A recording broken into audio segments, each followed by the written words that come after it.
ST महामंडळानं सुमारे 14.95% भाडेवाढ करण्याची मागणी केली आहे। त्यामुळे अमरावती जिल्ह्यातील प्रवासी नाराज असून त्यांनी संतप्त प्रतिक्रिया दिल्या। ही दरवाढ अन्यायकारक आहे, त्यामुळे सरकारने ही दरवाढ मागे घ्यावी अशी मागणी आता प्रवाशांनी केली आहे। सरकारनं जर पूर्ण जरी दरवाढ मागे नाही घेतली तरी 2-4% जरी ठेवली तरी मग एकंदरीत लोकांच्या मध्ये त्यांची भावना एकदम दुखणार नाही। 2-4% वाढले आहे तर काही चला ठीक आहे, पण जर सरसकट 15% म्हणजे खूपच झालं।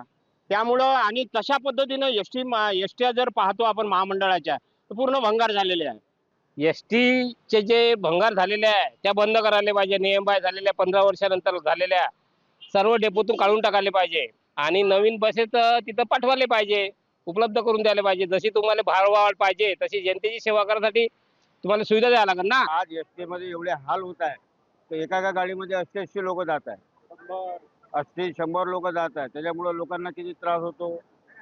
वाढ केल्यापेक्षा एसट्या वाढवायला पाहिजे। बसची दुरुस्ती, बसेस व्यवस्थित देणे, जीवित आता सध्याच्या परिस्थितीच्या बसेस आहे प्रवासाच्या सर्व जीविताला धोका आहे। आता एसटी बऱ्याच कमी आहे, त्यामुळे पहिले थोडं वाहनाची बसची सुविधा करावी, त्याच्यानंतर शासनाने थोडा दरवाढीबाबत विचार करायला पाहिजे होती। लोकशाही मराठी ऐका, पहा, जागरूक रहा।